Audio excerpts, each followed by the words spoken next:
E agora nós vamos passar, então, a essa parte mais das interações. Nós vamos, fiquem tranquilos, terminar pontualmente. Precisamos encerrar os links também no horário.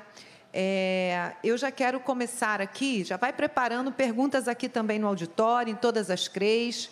Envia aí sua solicitação de abertura de áudio e nós vamos, então, estar ouvindo através das telesalas. Eu quero, então, começar, professora Beth, com uma pergunta que chegou de uma escola, de alguém que está assistindo pelo link do Facebook.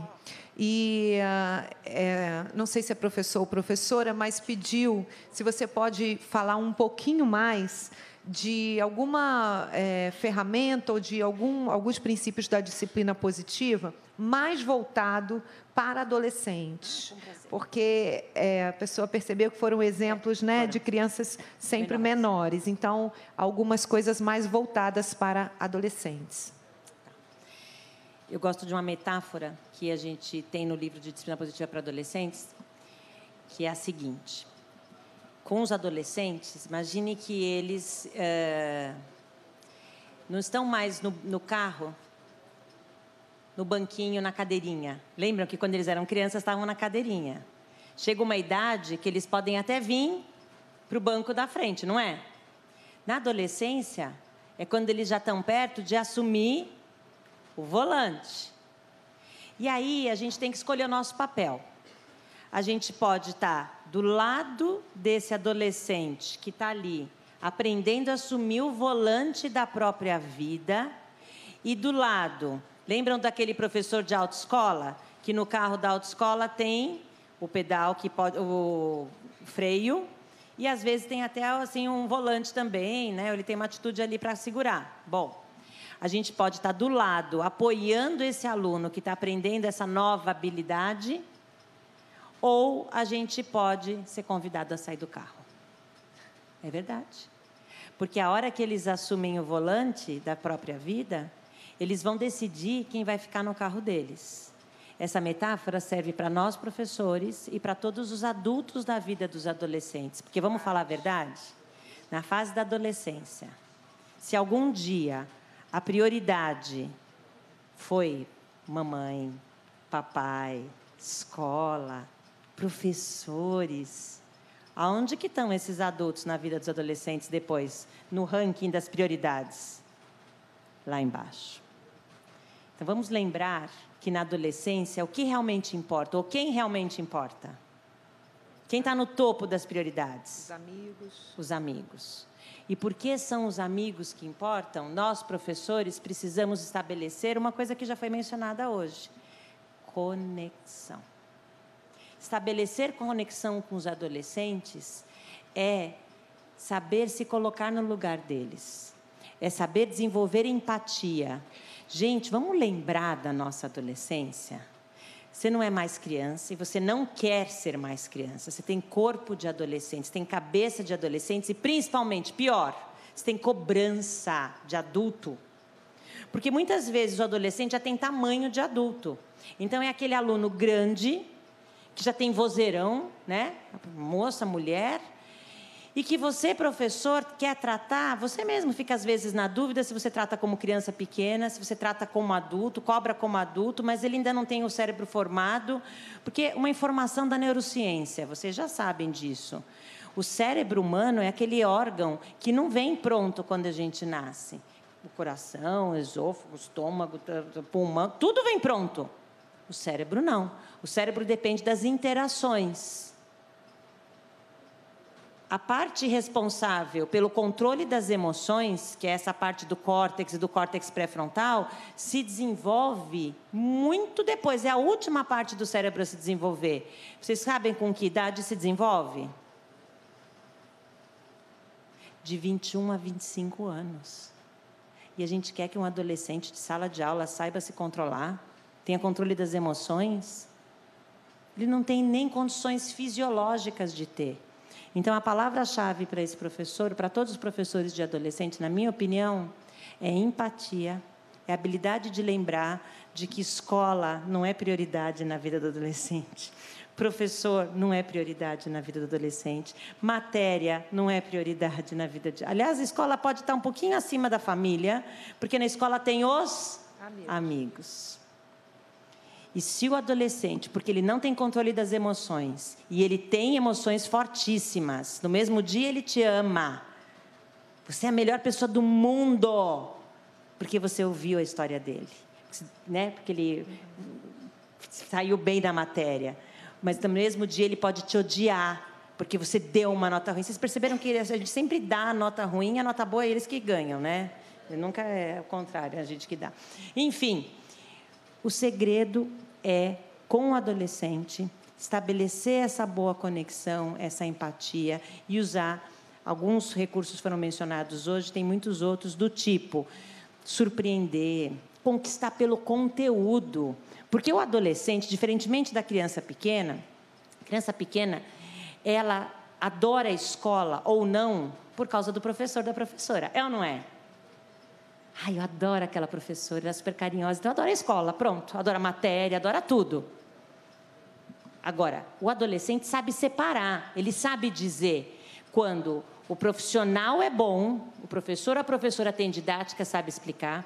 Quando o profissional não é uma pessoa legal ou não sabe, ele sabe... Eu lembro da minha filha falar claramente, é uma pessoa legal, mas não sabe dar aula. Ou então explica super bem a matéria, domina o conteúdo, mas não sabe, você não sabe, é super grosso com os alunos. Então, eles sabem separar, são muito críticos. Lembrar como é difícil ser adolescente. E de que você não vai conquistar sendo amiguinho. Por outro lado, você também não vai conquistar impondo, mandando, porque ele não vai querer obedecer, ele vai reagir. Agora, se você convida, se você pergunta, se você envolve, se você pede ajuda, qual que é a probabilidade do adolescente se engajar? Muito grande. E eles estão próximos da vida adulta. Eles vão adorar se sentirem encorajados, motivados a resolver problemas, a colaborar, a construir. Então, está nas nossas mãos.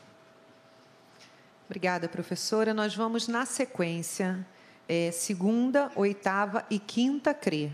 Então, peço à segunda CRE que já se posicione para fazer a sua pergunta ou as suas perguntas.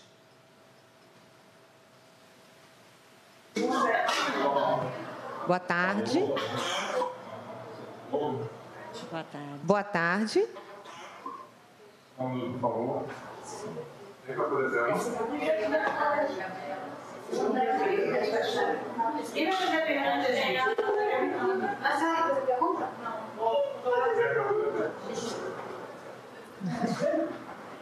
Vamos lá.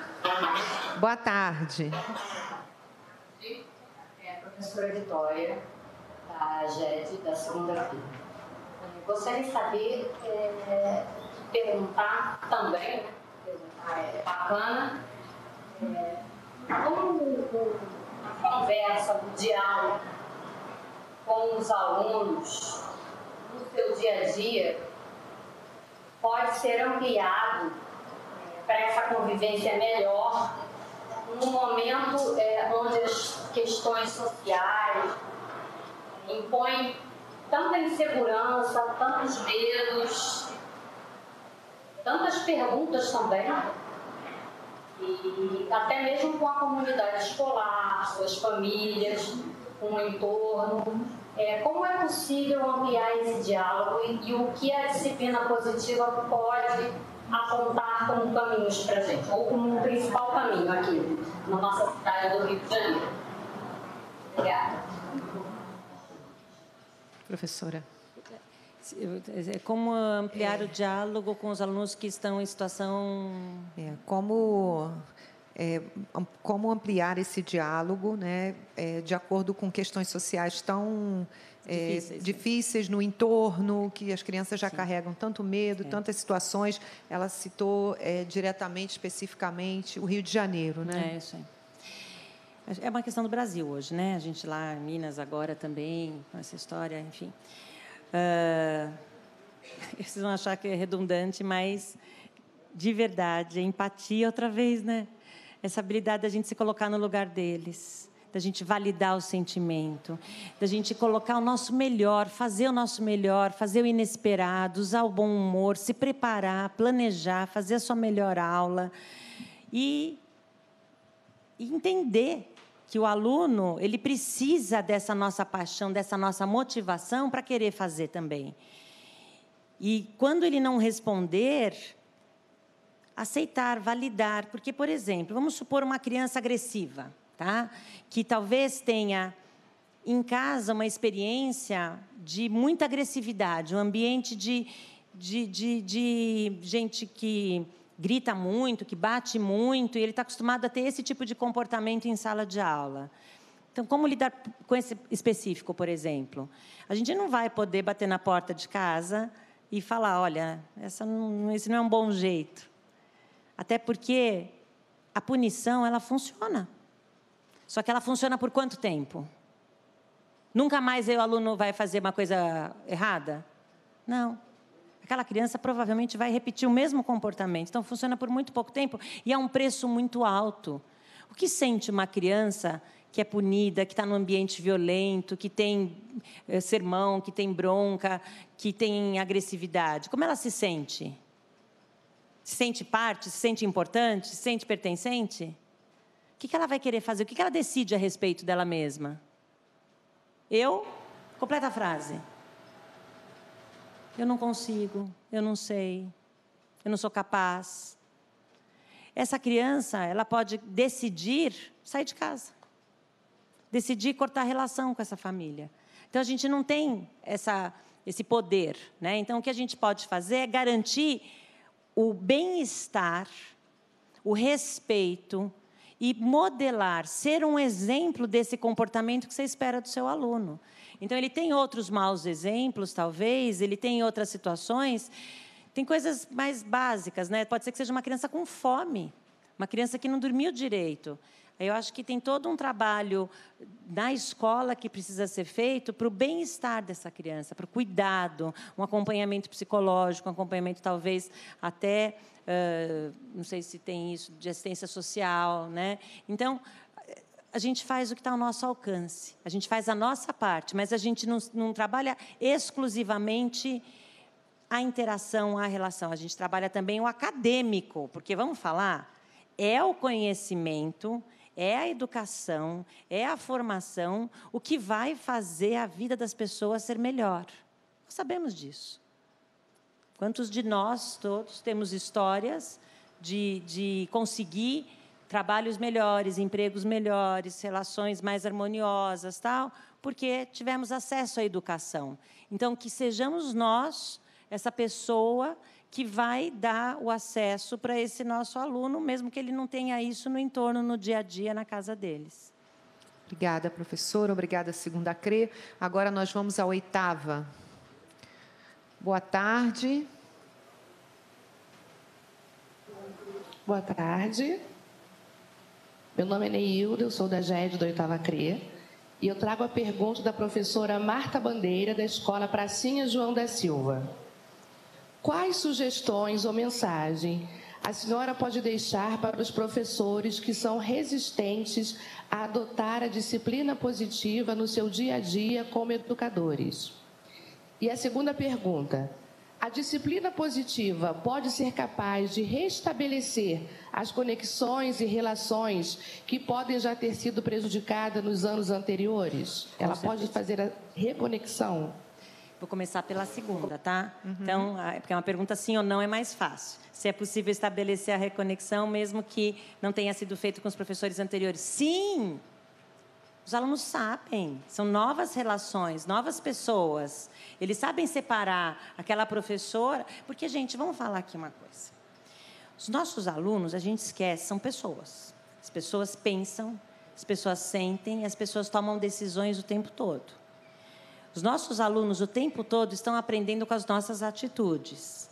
Por exemplo, o aluno que, no passado, teve uma professora que não queria saber, que não queria ouvir, que já falava, já mandava, já corraçava, já dava bronca, já punha de castigo, já não sei o quê, ele pode formar algumas crenças a respeito dele mesmo, a respeito da professora, a respeito da escola. Me ajudem. Vamos fazer uma hipótese. Completa a frase. Eu sou... O que ele pode pensar? Eu sou incapaz. Eu sou burro. Eu sou um problema. Eu sou mau, eu sou bagunceiro. O que ele pode pensar a respeito da professora? Ela é chata. Ela não gosta de mim. Ela não se importa comigo. Ela não está nem aí. Ela só gosta de mim se eu tirar nota boa. Não é isso?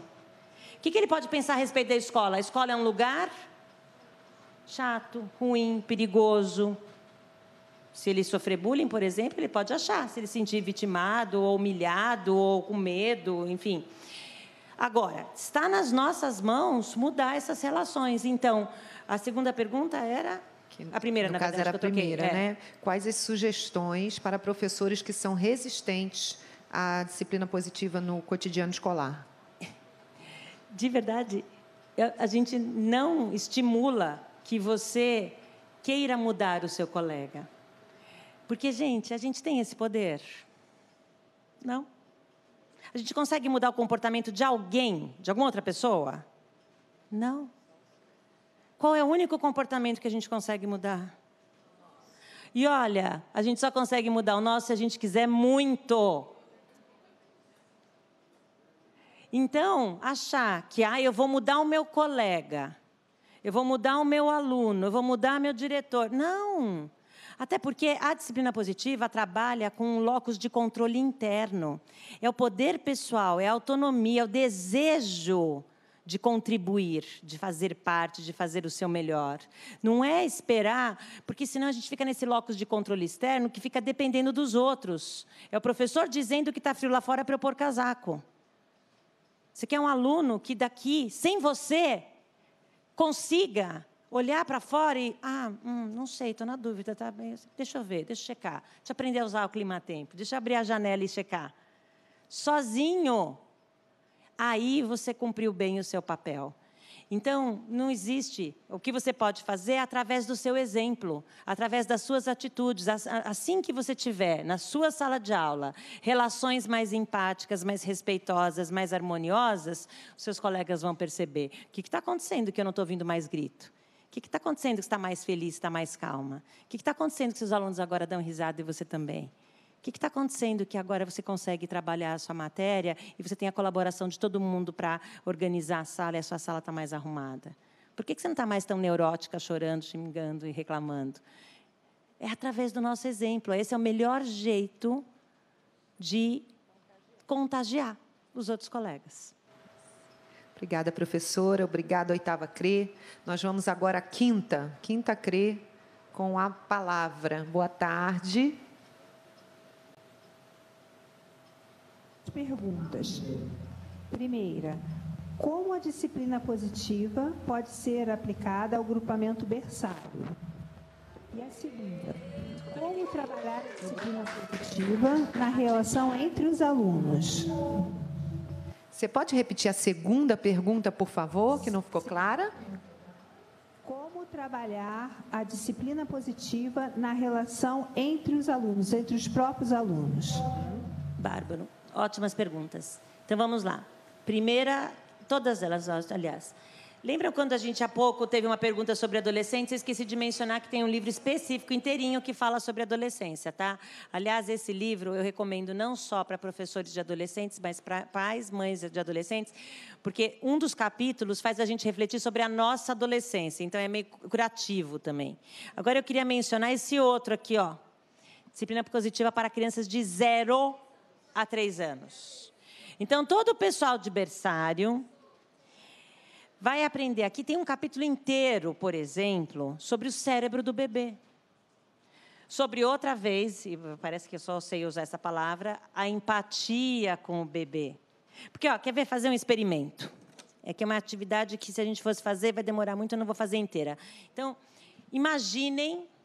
Posso fazer com você? Vou fazer com você, Marisa, é um improviso total. Você é um bebê. E eu sou a cuidadora, a berçarista desse bebê. E eu vou fazer a seguinte atitude. Vai durar bem rapidinho essa minha interação com esse bebê.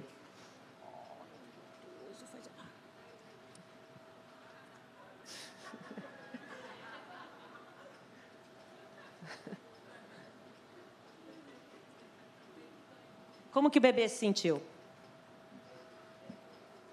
Senti bem. Sentiu bem. Concordam? O que essa pessoa fez com o bebê? Nada, assim, verbalmente nada. Verbalmente precisou fazer alguma coisa? Mas o que essa pessoa fez? Interagiu. Interagiu. Palavras-chave com bebês: interação, conexão, empatia, demonstrar afeto, usar expressões faciais. Não precisa sempre usar palavras. O bebê sente a energia, a proximidade. Outra cena, outra pessoa, ou essa mesma berçarista, essa mesma adulta, com o bebê, depois de ter acontecido alguma coisa na vida desse bebê, tá? Dessa pessoa. O bebê está aqui, é um bebê.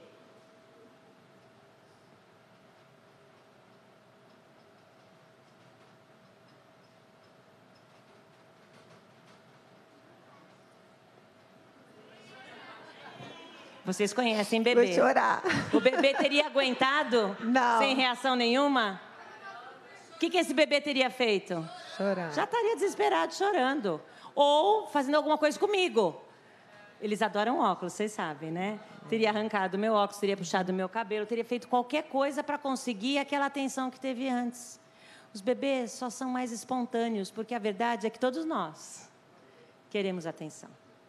Todos nós queremos nos sentir importantes e pertencentes. Então, a dica para os bebês, para as berçaristas, né, no caso, não para os bebês, é sim, dá para usar a disciplina positiva e muito.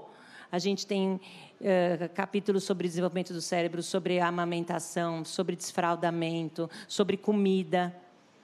É um livro muito rico. Tá? Então, eu recomendo a leitura desse livro, como eu recomendei dos adolescentes aquele lá. São muitos assuntos para muito pouco tempo. Para você né, ter uma gente? ideia, é um curso de 2 dias inteiros, esse de foco em primeira infância. No caso dos adolescentes também, a gente podia fazer. E o gostoso, os cursos, é que aqui eu estou fazendo mais formato de palestra. Eu confesso que eu mesma não estou muito confortável. Eu gosto mesmo é de fazer vivência, uma atrás da outra, né? Mas vamos adaptando, vamos aprendendo. E a segunda pergunta, né, como trabalhar a disciplina positiva na relação entre os alunos? Entre os alunos. Gente, a hora que você tem esse clima escolar, que a gente até o Márcio usou essa expressão outro dia, né? Quando você tem esse clima de respeito, de empatia, de democracia, porque a disciplina positiva é uma mudança de paradigma, é uma filosofia, não é só uma abordagem socioemocional, é um jeito de tratar as pessoas. É um jeito de olhar para as pessoas quando você fala. É um tom, é respeitoso, é uma preocupação verdadeira, é uma pergunta verdadeira. Quando a gente falou de usar perguntas, não é como técnica. Agora eu vou fazer perguntas. Vou perguntar o que ele precisa para não sentir frio lá fora. Não. Se não for verdadeiro, vai dar errado. Porque uma coisa é você virar para o seu aluno e falar assim: por que você não fez a lição de casa? Pronto, é uma pergunta. Foi respeitosa? Não, porque, na verdade, é uma inquisição. Você está quase dando uma bronca. Você não quer saber a resposta com esse tom. Agora, se você pergunta de verdade, tendo cuidado de estar com os olhos na altura dos olhos do seu aluno, seja ele de qualquer idade, usar o tom de voz respeitoso, usar o afeto. Na nossa cultura brasileira, a gente pode pôr a mão no ombro, pôr a mão na mão. Você não vai pôr o aluno no seu colo, não precisa fazer isso. Mas você pode, excepcionalmente, abraçar essa criança, né? Então, você se conecta com esse aluno, tem esse cuidado de estar olho no olho, e você pergunta: por que você não fez a lição de casa? Ele entende que foi uma pergunta verdadeira, uma pergunta que você quer saber por que ele não fez a lição de casa. Vem desse lugar de curiosidade. Eu acho que é assim que você, modelando através do seu exemplo e não tomando partido. Essa é uma dica importante no conflito entre os alunos. Professor não toma partido. Professor não está ali para julgar quem começou, quem tem que ser punido, quem é o responsável. Você está ali para propor que eles resolvam, para ajudar nessa resolução. Não interessa o que aconteceu, o erro, a culpa, o passado, interessa o futuro. O que a gente aprende com esse erro? Como nós resolvemos isso juntos? Como vocês podem resolver isso juntos? O que vocês propõem para resolver isso? Vamos assumir o nosso verdadeiro papel de educador, o de mediador, o que facilita a aprendizagem, o que faz as intervenções positivas, o que quer aproveitar aquele conflito, aquele desafio, aquele erro, como verdadeira oportunidade de aprendizagem. Eu acho que é assim. Sim. O nome da ferramenta é colocar todos no mesmo barco. É não fazer diferença entre os alunos. E acho que é importante também, vocês sabem que eu sou uma militante da área socioemocional, né? Também estudo sobre isso. Você está preparado para interagir na solução da resposta que vem para você, né? Não apenas a pergunta, mas quando você pergunta assim, por que você não fez a lição de casa? Ele vai responder, porque eu estava jogando videogame, por exemplo, né? Porque eu joguei videogame o dia inteiro. E aí, o que eu digo? Foi só a pergunta, né? Foi só mostrar que eu me importo, se isso é o suficiente, mas você está focado realmente em provocar essa autoavaliação, esse pensamento na criança, de que se aquilo ali é o melhor, se é o suficiente, né? Então, você está em condições de dar continuidade a essa conversa também. Por isso que não pode ser uma técnica. Que se for uma técnica, eu faço a pergunta e não sei lidar com a resposta, né? Eu não sei mais. A pessoa disse que jogou, a criança disse que jogou videogame, depois eu não sei mais o que dizer. Agora, se é algo que eu internalizo e consigo já trabalhar com isso, eu vou aproveitar essa resposta dele para fazer outras perguntas, né? Para levá-lo a refletir sobre, por exemplo, a organização do meu tempo, a minha escala de importância, aquilo que realmente é importante, né? Essa questão de controlar o meu desejo, porque, por mim, eu vou jogar videogame o dia inteiro, né? Mas será que isso é o suficiente? Será que isso é o melhor? Será que isso é bacana para mim? Né? Então, assim, você vai ter uma oportunidade de conversar com a criança, por exemplo, sobre organização do tempo, né? Eu com uma das turmas, eu fiz um projeto com eles sobre isso, como organizar o meu tempo, com sugestões deles mesmo, e eles adoraram. E os pais trouxeram um retorno que eles colaram isso, né, no guarda-roupa, em alguns lugares, e olha, eles estão cumprindo aquilo. E foi sem nenhuma imposição, foi realmente uma montagem de um projeto com eles sobre como organizar o meu tempo. E aí, problemas como não fazer o dever de casa, isso tudo realmente foi sanado de uma forma bem bacana. Então, ver nessas respostas uma oportunidade de estar sempre buscando uma solução que eles façam parte e possam propor junto com a gente, né? Eu não resisto. Você falou 2 ferramentas da disciplina positiva, você explicou 2 sem falar o nome. Uma se chama usar quadro de rotinas, que é esse controle, esse gerenciamento do tempo. Então, é ensinar os alunos a eles elaborarem quadros de rotinas para se organizarem. E a outra eu já esqueci. Esqueci. Vamos lá. 11ª CRE. Suas perguntas. Ainda não estamos te ouvindo. Só um minutinho. Boa tarde. Boa tarde. Agora sim. Estamos aqui da 11ª CRE. Nós temos 2 perguntas. A primeira minha, a professora Patrícia, estou trabalhando no CEP do João de Souza. E é a seguinte: você tem sugestões para o trabalho com a liderança negativa exercida por alguns alunos que têm um comportamento de enfrentamento em diferentes situações? E a segunda é da professora Tatiana, da Escola Municipal Capitão de Fragata. De acordo com as competências citadas na BNCC, tratamos da formação socioemocional. Que pontos são essenciais para serem inseridos em nossos PPPs? Então, a primeira, sugestões quanto aos comportamentos de enfrentamento. Primeira dica. Bom, para isso eu lembrei o que era que eu ia comentar. O aluno, quando, no caso, por exemplo, ele tem dificuldade com lição de casa ou qualquer outra dificuldade, ele tem uma crença sobre aquele assunto. E isso que é legal na disciplina positiva. Ela não fica... Imaginem um iceberg. O que é um iceberg? Lembram? Aquela montanha de gelo? Tem uma pequena parte que a gente enxerga, que é visível, e tem a grande parte... Quantos por cento será? Muito. A gente está falando de 90% é submerso. Então, imaginem essa figura do iceberg. Para a disciplina positiva, aqueles 10% é o comportamento desafiador do aluno. É, por exemplo, o aluno que joga videogame ao invés de fazer lição de casa. Os 90% é o porquê ele faz isso. Existe um capítulo inteiro no livro Disciplina Positiva em Sala de Aula, também no livro Disciplina Positiva, que é o capítulo 4, nos 2, coincidentemente, que se chama Por que eles fazem o que fazem? que explora os motivos, as crenças que estão ali submersas, que são inconscientes, que são subconscientes do porquê os alunos fazem o que fazem. Então, por exemplo, vou dar 4 exemplos que isso tem a ver com essa liderança negativa. Tem aluno, gente, que não faz lição de casa porque ele tem a crença da atenção indevida, ele quer chamar atenção com isso. Então, ele não faz de propósito, não é porque ele não sabe, é porque ele sabe que se ele não fizer, ele vai ter, por exemplo, a atenção da professora. A professora vai chegar e falar, por que você não fez? Eu não sabia. Então senta aqui do meu lado que eu vou fazer com você. Então, ele não faz, ele gosta dessa atenção.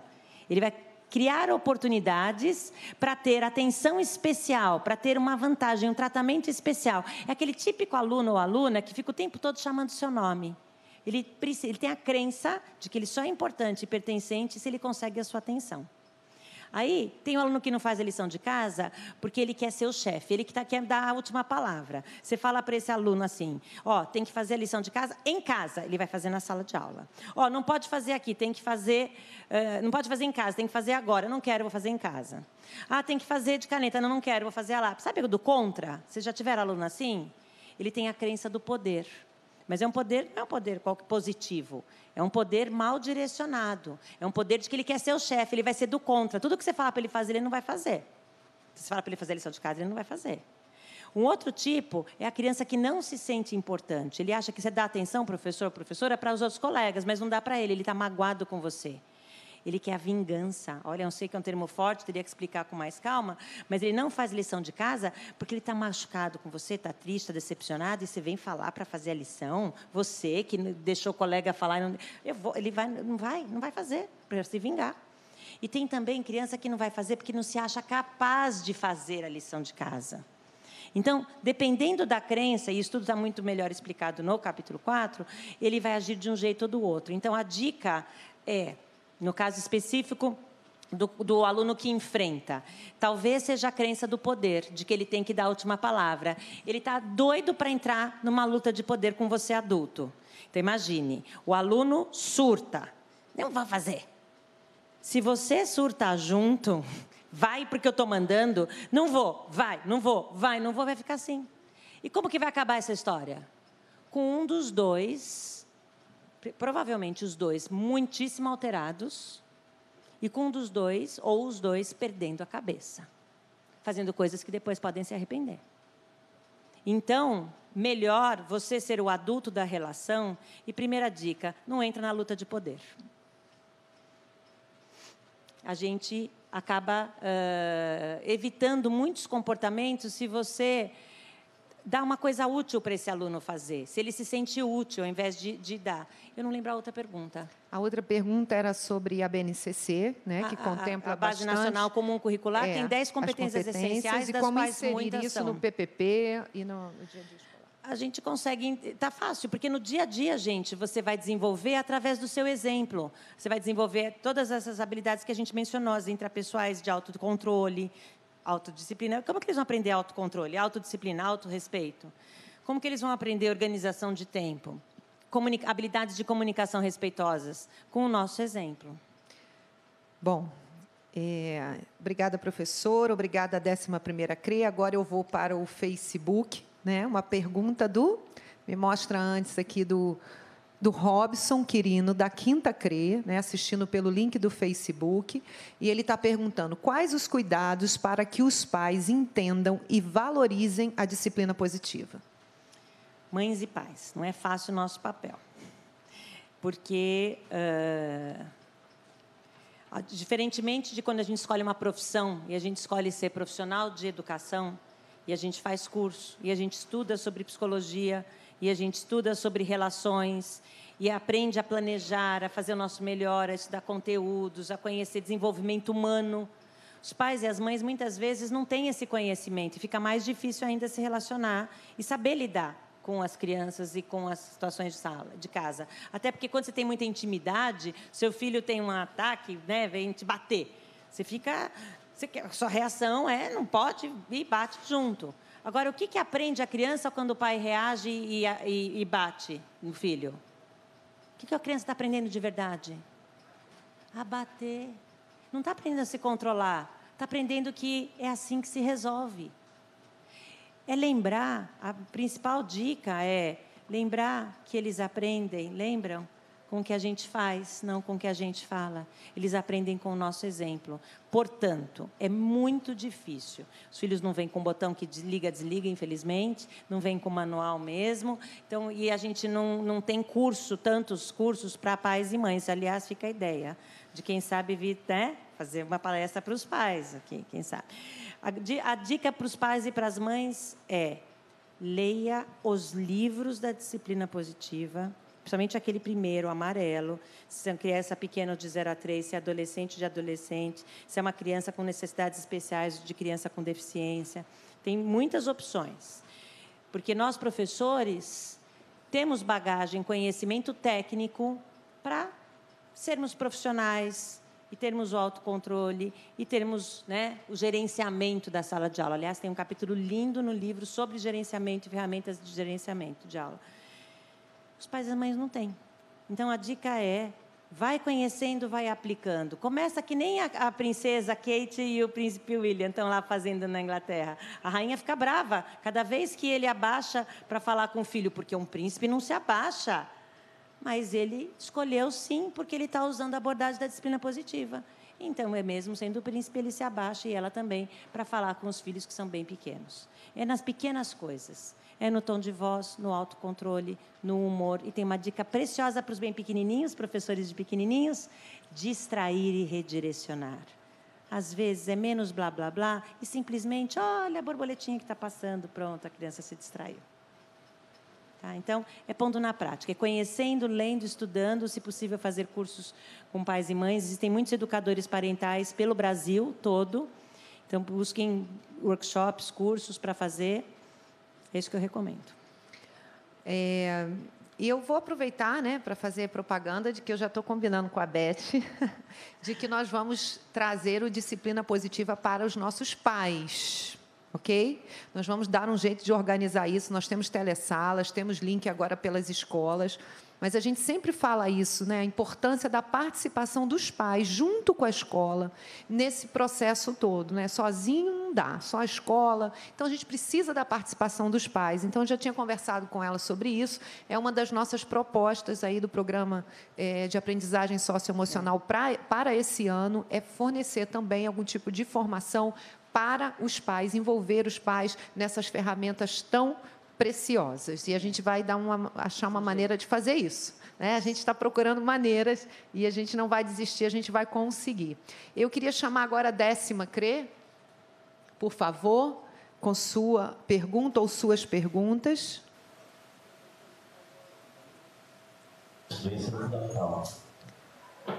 Boa tarde. E eu queria saber se a abordagem socioemocional já faz parte de alguma linha de pesquisa, de algum programa de pós-graduação no Brasil. Você entendeu? Se faz parte de alguma linha de pesquisa aqui no Brasil. Isso. Né?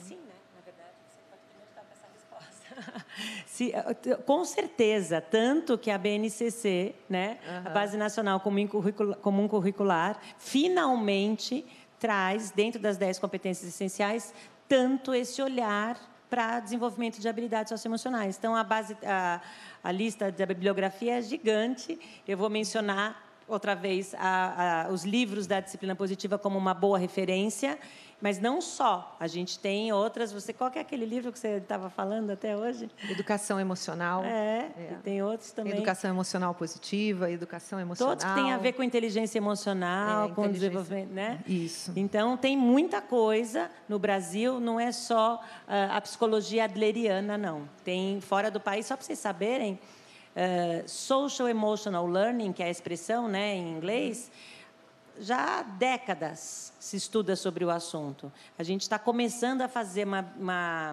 um grupo de pesquisa no Brasil mais recente, né? Então, tem menos, mas tem.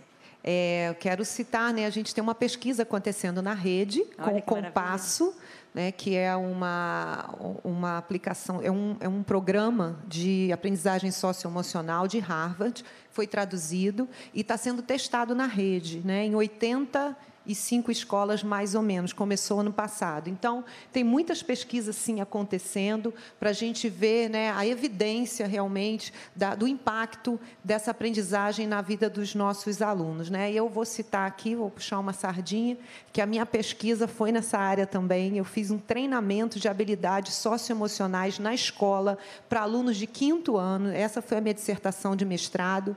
E eu trabalhei com eles ali, especificamente, 4 habilidades, né, de vida, habilidades socioemocionais, e mensurei isso durante todo um ano, né, entrevistando os professores e pais sobre qual o impacto disso no comportamento e na aprendizagem desses alunos. Então, e quando eu terminei a intervenção, eu fiz depois eu revisitei nessa pesquisa com os mesmos instrumentos 3 e 6 meses depois, né, o que a gente chama de follow-up, que é ver se eles continuavam, se aquilo tinha passado, tinha sido só um momento, ou se eles conseguiam manter aquela aprendizagem, se ela permanecia, né, se ela realmente foi efetiva. E o resultado foi realmente muito positivo, tanto na visão dos pais, quanto dos professores das turmas, e o resultado de que eles conseguem manter, sim, a habilidade aprendida. Ela não é esquecida com o tempo, né, mas ela incorpora na vivência e no futuro desses alunos. Então, existem bastante pesquisas, né, algumas não o suficiente, precisamos de mais, mas já existem muitas pesquisas na área, no campo, que então, trazem evidências científicas de que essa aprendizagem é essencial. Tanto que, das 10 competências da BNCC, nós podemos dizer que, pelo menos, 6 contemplam algum tipo de habilidade que a gente pode enquadrar como socioemocional. É isso, Beth? Bom, e travou aqui. Eu tenho uma pergunta agora, só destrava aqui que o celular não é meu, vinda do Instagram. Olha que bacana, gente. Nós estamos interagindo. Nós estamos muito chique, né? Facebook, Instagram. Está vindo aqui, a interação está acontecendo de uma forma muito bacana. Então, a Sheila Cruz, né? Ela está perguntando como estabelecer uma disciplina em sala de aula que, na complexidade das relações, onde muitos alunos não têm referência de autoridade, sem estabelecer uma submissão às regras simplesmente. Como fazer o aluno entender que regras são fatos sociais importantes na formação cidadã? Acho que é, inicialmente, conversar sobre regras. E conversar através de perguntas. É perguntar o que são regras. Aonde tem regras? No trânsito tem regras? Na rua tem regras? Que regras que o carro precisa, né, o motorista do carro precisa usar? Que regras que o pedestre precisa usar, por exemplo, para atravessar a rua? A gente atravessa sem olhar? A gente atravessa em qualquer farol? Aqui não é farol aqui no Rio, como é que é? Semáforo. Semáforo. Sinal. Que seja. Enfim, né, os sinônimos. Então, quais são as regras, por exemplo, de trânsito? Quais são as regras dentro de vestir-se, né, de conduta? Nas escolas costuma-se usar uniforme, por exemplo. Eu acho que com essas perguntas, as regras perdem também esse viés negativo da palavra, né? Porque a gente também tem resistido muito a essa palavra regra na escola, a palavra disciplina, né? Eu, trazendo a Beth com a questão da disciplina, eu sei que muitos professores, até, muitas escolas têm dificuldade com a palavra disciplina, mas por conta de um viés negativo que se atribuiu, né? Eu queria até falar agora, só para finalizar o regra, eu volto para a palavra disciplina. As regras, elas são acordos combinados que visam o bem-estar comum, o bem-estar de todos. Se elas vierem desse lugar de respeito, de empatia, outra vez, de democracia. Por isso que eu falo que a disciplina positiva é uma abordagem democrática, respeitosa e empática. Porque você não quer o bem-estar só do professor. Olha, é o seguinte, enquanto eu falo, ninguém fala. Não, então, se tiver um momento de aula expositiva em que o professor precisa fazer uma fala e vocês vão esperar, é porque o professor está com um raciocínio, precisa desenvolver esse raciocínio, mas que todos vão ter o seu momento de fala. A gente, por exemplo, das muitas ferramentas, chamada reunião de classe, a gente usa qualquer objeto para ser o objeto de fala e coloca os alunos numa roda. E essas regras, elas são negociadas, acordadas, levantadas, sugeridas e definidas junto com os alunos. Quais são as regras do nosso bem-estar, do nosso convívio, que podem funcionar para todos nós. Eu tenho a sugestão da regra de levantar a mão para falar. E a sua sugestão? A minha é de pôr o dedo no nariz. Ah, ó, que boa ideia. Vamos anotar a sua ideia. E a sua? Agora vamos votar. Quais regras que a gente, então, escolhe para... A minha é de usar o bastão de fala. A minha é de... E todas, porque aposto que os alunos mesmos vão trazer, às vezes, regras até mais rígidas do que nós, adultos, traríamos. Então, aí, até negociar com eles. Mas por que isso? Lembrar que o nosso foco não é na punição, mas também não é em prêmio e recompensa. É que venha de um lugar interno, porque agora eu quero explicar o que é disciplina. A palavra disciplina vem do latim discípulo. Vocês sabem o que é discípulo? Discípulo é o aprendente, é o seguidor, é quem quer buscar uma verdade sua, a sua verdade interior. Disciplina ou autodisciplinado é quem busca o seu poder pessoal e é consistente, coerente, seguindo a sua própria verdade. Então, disciplina é sinônimo de aprender, de ensinar. Disciplinar, eu ensino. E a gente sabe o quanto a gente aprende enquanto a gente ensina. Então, com essa postura, né, eu lembro que quando eu também, lá, era janeiro de 2008, eu estava fazendo um curso nos Estados Unidos, e a base teórica era a tal da Positive Discipline. Eu ouvi aquilo, eu falei, disciplina aí deve ser cheio de coisa chata, de ordem, de tem que se obedecer, não sei o quê. Não estou gostando desse negócio passivo. Ainda fiquei achando que positiva vinha de positivismo, já estava toda cheia de preconceito. Depois que eu comecei a entender e aprender e fazer as vivências, e principalmente ler e estudar, eu entendi que vem desse lugar. A positivo é porque é positivo. É um olhar que olha o que está sendo bem feito, o que está sendo legal, o que está sendo respeitoso, o que pensa no outro, não só em si mesmo. Por exemplo, sala de aula. Você tem um monte de gente sentando torto, sabe? Fora da cadeira, meio assim, levantando e tal. E tem um aluno que está lá, sentado direito, com material organizado. Ao invés de dar uma bronca na turma inteira, o que a disciplina positiva sugere é você mencionar: olha como o Pedro está sentado. Pedro, que legal, você está com seu material organizado, você está pronto para a aula, você deixou a sua mochila do lado. Puxa, que legal, Pedro, dá vontade mesmo de dar aula com você assim. Como é que os outros estão fazendo agora, enquanto está falando isso? Todo mundo se arrumando. Você falou mal dos outros? Você focou no negativo? Você deu bronca? Não. Você foca no positivo, você celebra o positivo, e isso encoraja, estimula os alunos a serem o seu melhor. Aliás, esse é um conceito que eu ainda não consegui trabalhar, que são muitos, né? Que é o do encorajamento. Isso dá uma sessão inteira. Vem da palavra core. Core é coração. Coragem é agir com o coração.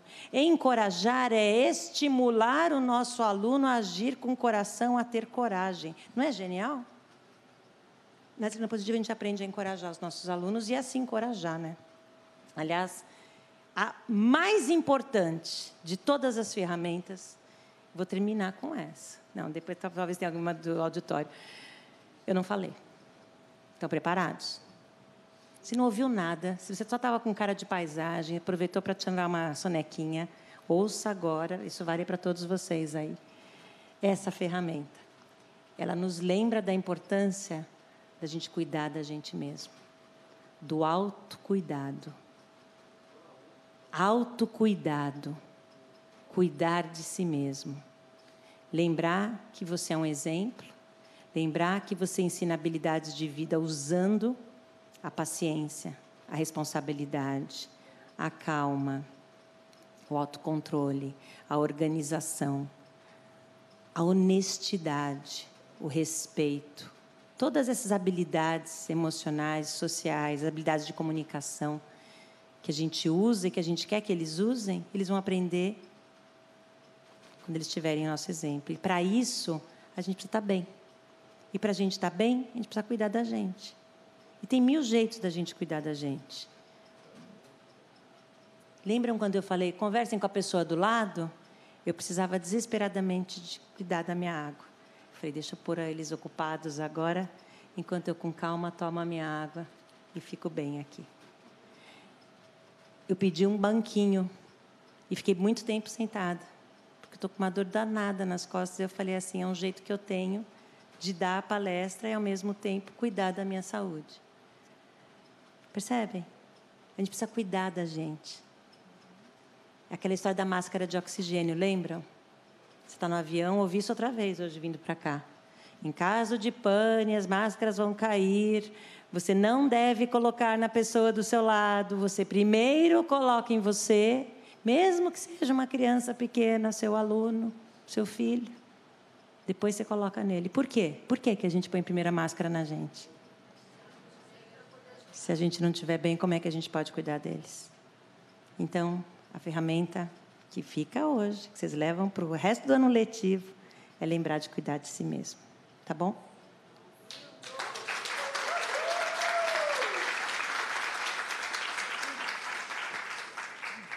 Tive que esperar, né? Porque foi um momento para a gente refletir aqui, respirar e degustar esse momento, né?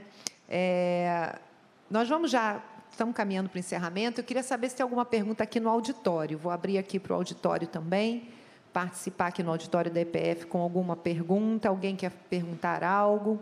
E será essa, então, a gente já vai estar caminhando aqui para o nosso encerramento. A nossa última pergunta do dia ou da tarde, né? Tem alguém? Tem um microfone? Isso. O microfone vai chegar aí. A nossa aluna. Nossa aluna. Nossa criança. Então, queria que você falasse um pouquinho, assim, para as crianças pequenas, né? Eu não sei se você leu um livro que é A Experiência de Loxi. Já ouviu falar? Então, aí nesse livro fala que a gente não deve enfatizar o não. Não, não faça isso, não suba aí, não. Então, queria que você falasse um pouquinho, né, de como a gente podia trabalhar sem ser com esse não faça isso, não. Entendeu? É isso. Eu confesso que eu não conheço esse livro, mas em programação neurolinguística a gente aprende. Quer ver? Aquele clássico. Não pensem em chocolate agora. Não sei vocês, mas eu até senti o sabor. Eu percebi até que tem saliva na minha boca agora. Aliás, acho que saindo daqui... Mas não é louco demais? E eu falei para vocês não pensarem nisso. O que o nosso cérebro faz? Pensa. Ignora o não. É como se você não tivesse ouvido não. Você ouve que está depois. Aí depois você não entende por que o aluno, quando você fala para ele, não faz bolinha de papel e joga no lixo. E ele pensa, que boa ideia! Eu estava com esse papel aqui sem saber o que fazer. Olha que boa ideia, vou fazer exatamente isso. Eles só estão sendo humanos. Porque o nosso cérebro ignora o não e fala para a gente, olha, isso é uma boa ideia, vou fazer exatamente isso. Então... na hora de fazer as regras, na hora de fazer os combinados, realmente, evitar o não. Fazer o positivo. Porque, gente, a criança, quando ela vê falando dos bem pequenininhos, ela vê um brinquedo na mão do coleguinha e ela acha esse brinquedo legal, o que ela vai fazer? Não se assuste, você é a criança. Simplesmente ela vai arrancar ou tentar arrancar, vocês concordam? Se o outro não deixar, pronto, começou um conflito. Ela não vai, porque ela não tem nem habilidades de comunicação suficientes. Por favor, eu queria usar o seu brinquedo um minutinho. Você pode me emprestar? Ela não vai fazer isso, ela não sabe fazer isso. Ela não tem habilidades, repertório para fazer isso. Por isso que cabe a nós intervirmos, né, usarmos o nosso papel de mediação, de interação do par mais, né, capaz e atuar nessa zona, nesse momento e ensinar. Olha, quando você quer um objeto de um colega, a gente faz assim, eu entendo, está frustrado porque você queria aquilo e aquele brinquedo está com o seu colega, você queria usar a caneta, o brinquedo. Como você pode pedir? Como você pode resolver isso? Então, outra vez, fazendo perguntas. Nós fazemos poucas perguntas. As nossas perguntas em sala de aula são retóricas. A gente faz e a gente responde. Não são verdadeiras. A gente precisa... Vou dar a minha dica. Eu aprendi a fazer mais perguntas em sala de aula com a garrafinha de água. Eu faço a pergunta e bebo. E aí eu consigo ficar confortável com o silêncio. Porque aí, tempo que eles ficarem pensando na resposta, eu estou me hidratando. Estou cuidando da minha saúde e estou dando oportunidade para eles buscarem no cérebro uma resposta para aquela pergunta. Nós, professores, temos o hábito não só de não fazer perguntas, mas de ficar desconfortáveis com o silêncio da resposta, da ausência da resposta. Agora, de verdade, essa é uma pergunta para vocês responderem. Como que eles vão aprender a resolver os problemas, a tomar decisões, a desenvolver habilidades de vida? Na prática. E o que nós devemos fazer, então? Mediar e deixar eles fazerem. Lembra aquele que eu falei antes? Não fazer por uma criança que ela já é capaz de fazer sozinha? Isso. É isso. Bom, nós já vamos caminhar para o nosso encerramento, ok? Eu vou pedir à professora Beth, então, que diga, né, seu comentário final, uma palavra aqui de fechamento, por enquanto, porque amanhã ela está aqui de novo. Amanhã de manhã ela vai estar trazendo de novo o tema para aqueles professores que não puderam estar acompanhando na tarde de hoje. Então, ela vai estar voltando com essa palestra. Então, queria pedir à professora Beth agora que pudesse ter esses minutinhos aí para concluir. Eu vou não só expressar novamente a minha gratidão pelo convite, pela oportunidade, mas fazer um pedido para vocês.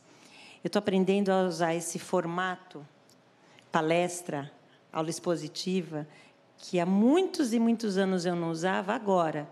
Porque, nesses últimos anos, com a disciplina positiva, eu tenho feito muito mais vivências. Então, são práticas. Eu saio distribuindo papéis, e agora faz papel, agora em dupla, agora representa, agora vamos fazer encenação, e agora eu quero um voluntário, aí eu faço a encenação. Então, eu quero a opinião de vocês, até porque vai ter a versão de amanhã de manhã. Então, é assim, ó. Eu não sei direito ainda, estou aprendendo a trabalhar nas redes sociais. E eu gostaria de compartilhar essa abordagem que transformou a minha vida pessoal, como mãe, como madrasta, agora como vodrasta, que estou querendo ser, não dá tempo, porque ele mora em outra cidade. E como professora. Essa é uma abordagem que pode fazer a diferença na nossa vida. Então, eu quero saber de vocês feedback construtivo, feedback real. Pode ser, vocês viram lá meu WhatsApp? Vocês viram?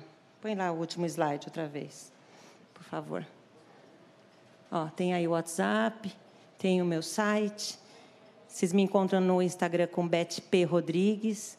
Então, qualquer comentário, qualquer crítica, qualquer sugestão, qualquer pedido, eu queria ouvir de vocês. Então, vem junto com um agradecimento pela oportunidade, um pedido de feedback para poder fazer cada vez melhor. Porque se tem essa ideia da gente divulgar para o maior número possível de pessoas, imaginem, gente, se a gente conseguir, num futuro, ter alunos, porque os nossos alunos hoje são crianças, são adolescentes. Imagine esses alunos que desenvolverem daqui a 20 anos, daqui a 30 anos, todas essas habilidades de vida que a gente mencionou. Pessoas responsáveis, pessoas íntegras, honestas, que pensem no outro, não só em si mesmas, éticas, bem-humoradas também, criativas. Não vai ser um Brasil melhor? Então, vamos juntos fazer isso. Cada um de nós fazendo o seu papel. Então, meu pedido é, se vocês gostaram, me digam do quê. Se vocês não gostaram, me digam por quê. Como pode ser melhor, como que nós juntos podemos pôr em prática essa abordagem que eu sei que funciona. Não é tão fácil quanto parece, mas quem tiver alguma experiência de usar alguma dessas ferramentas e perceber, funcionou? Conta, compartilha, me copia, põe lá no Insta, tem o P no meio do Beth Rodrigues, Beth P. Rodrigues. Tá? É isso, é um pedido. Muito obrigada.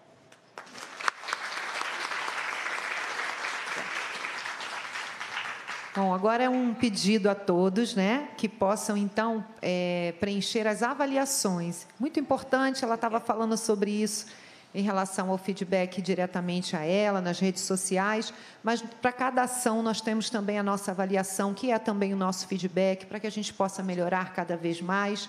E ela é parte também desse processo que a gente faz de formação, né, onde você registra a sua presença, faz a avaliação, para que essas horas possam ser computadas também como formação para você, através do sistema Fênix, né? Quem é da rede sabe disso.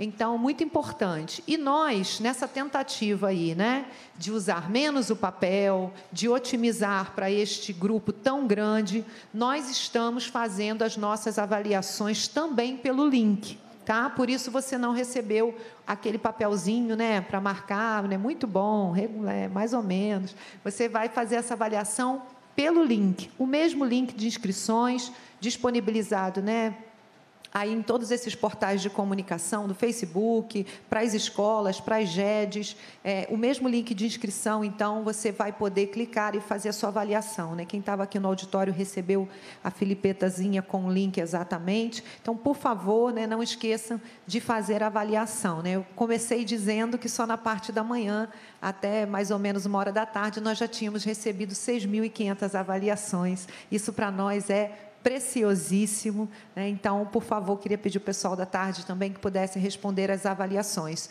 Gente, amanhã nós continuamos, né? A palestra que aconteceu agora à tarde vai acontecer pela manhã, e a palestra da manhã, para quem perdeu, que foi excelente, muito boa mesmo, né? Quem já assistiu pode testemunhar também, com a professora Silvina Fernandes, sobre planejamento escolar, também com ferramentas muito práticas, de uma forma muito clara, uma pesquisadora da área de planejamento, e ela vai estar, então, na parte da tarde. Beth Rodrigues pela manhã, professora Silvina Fernandes na parte da tarde, também pelos links para as escolas. Eu queria muito agradecer, né, a SME agradece a participação de toda a rede. Nós estamos aí começando o nosso ano, desejando um excelente ano para todos. Né? A nossa secretária estará fazendo a aula inaugural no dia 8, junto com a subsecretária. Então, um momento muito importante para a rede, para que nós possamos ter um ano excelente, um ano maravilhoso, que é o que todos nós queremos. Então, boa tarde a todos, as nossas telesalas, as nossas escolas, né? Você que está assistindo pelo link, a quem esteve por aqui, e muito obrigada, e amanhã estaremos juntos novamente.